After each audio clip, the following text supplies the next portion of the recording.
A special shout out to Squarespace for sponsoring this episode.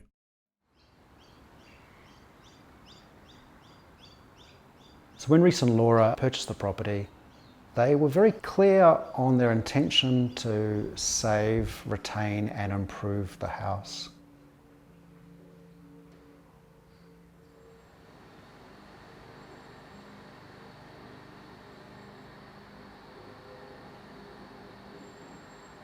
This home is located in Frankston South, and it was designed by Jack Clarke, a notable architect but also a footballer.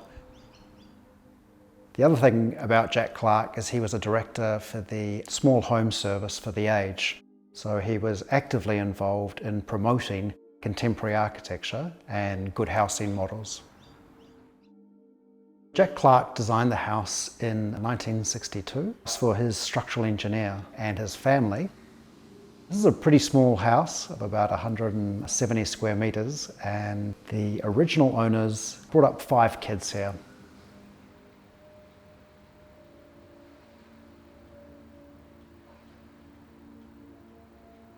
So when my clients purchased the house, they had decided that they were mid-century modernist enthusiasts and that they really loved the house and the look of it.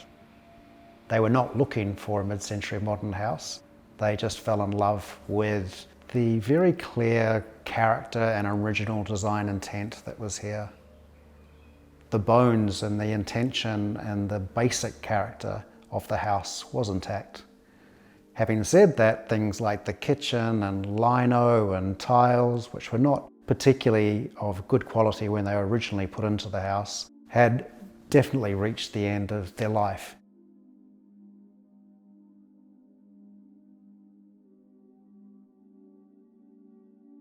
When it was designed and built, a relatively new suburb. So we were coming to this time where we're embracing a bayside location, people travelling by car more. So it's quite an interesting house, I find, because it really does celebrate that arrival by the car. This carport is like this great greeting as you come up the driveway. The house itself is beautifully rationally planned. So it's broken into 3 wings, a bedroom wing to the south and a living wing to the north. And in the middle of that is a services core with your bathroom and laundry and hot water cupboard. And that's where the entry is, through the middle.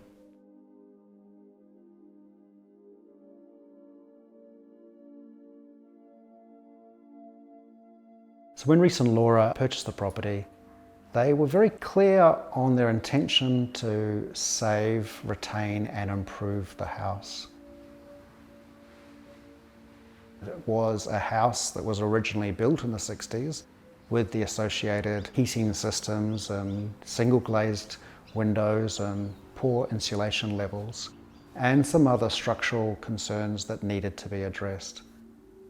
So part of the project is bringing the house into the 21st century, and the other part of the project is actually creating a family home that was going to be suitable for Reece and Laura for the next 60 years.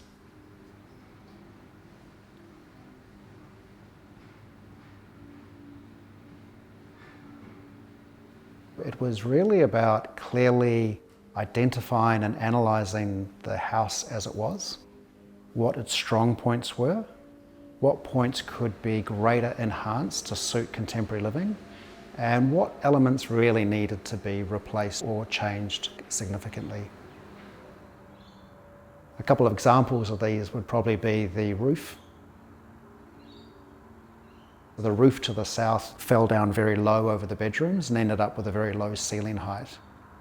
By reversing the pitch of the roof and pushing it out to the south, we're able to slightly increase the bedroom sizes, increase the ceiling height and address some of the roof drainage issues. Other aspects, as adding an ensuite onto the main bedroom, was really the only area that we added to the plan and the only function that we added to the house. And for that element, it was new, it was added, but we had to consider how it complemented the existing house and how it fit within the existing plan.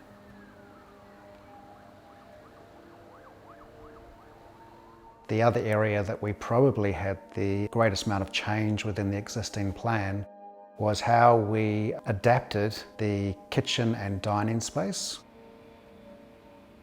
So the kitchen was originally in the middle of this plan with two sort of meals areas at either end. But the thing was, it didn't really connect very well to the north.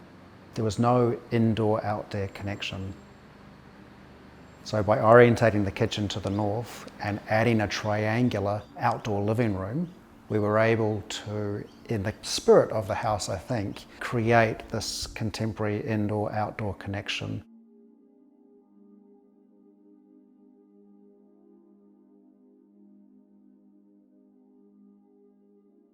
Given that we were largely working with the existing plan, where the design process centred around was the material upgrade and detail attention that we were paying to the existing.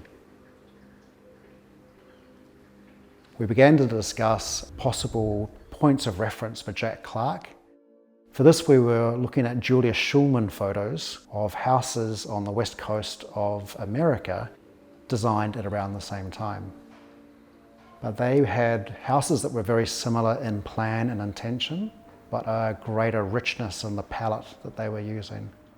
So the discussions we had was about upgrading the palette and the materials of this house so that it aligned with the points of reference that we were looking at in the Julius Schulman photos.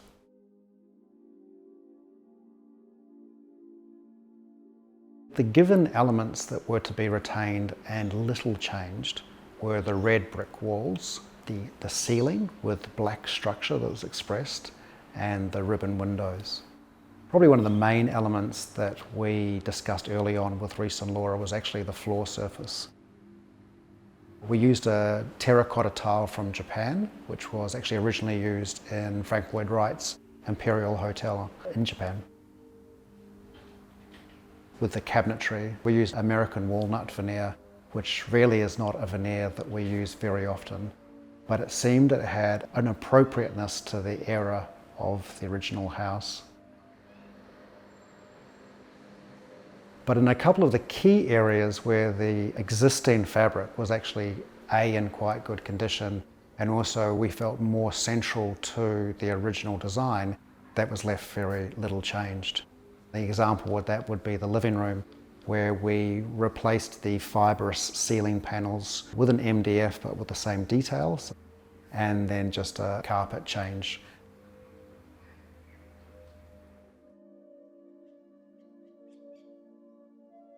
This project was such a privilege to work on, so enjoyable to work on a mid-century house of that time and of this place. It's such a point of reference for us as architects, I think. These houses are not protected and are being demolished, unfortunately, far too regularly. So while there's not heritage overlays on these properties, that perhaps if we do what Reece and Laura have done, which is really to upgrade and to attend to this original structure and make it good for the next 60 years, then there's a much higher likelihood that they will actually be saved. A special shout out to Squarespace for sponsoring this episode.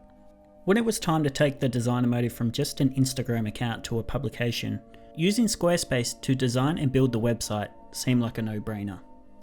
I'm not a web designer, I don't know coding, so I needed something simple and I could easily update. That way I can just focus on creating content. And Squarespace allows you to do just that. They have dozens of templates to get you started, and it only takes seconds to build pages with blocks, style your site, and add all kinds of features to make it your own. It's also super easy to register a domain, set up an email address with that domain, start a mailing list, build a members only content area, integrate your social media, use best SEO practices, start an e-commerce store, and more. They also have powerful analytics, so you can track how everything is going. So you can track sales, how many visitors are coming to your website, how long they're spending on individual pages, where they're coming from, and more. Go to squarespace.com for a free trial, and when you're ready to launch your own website, go to squarespace.com/thedesignemotive to save 10% off your first purchase of a website or domain.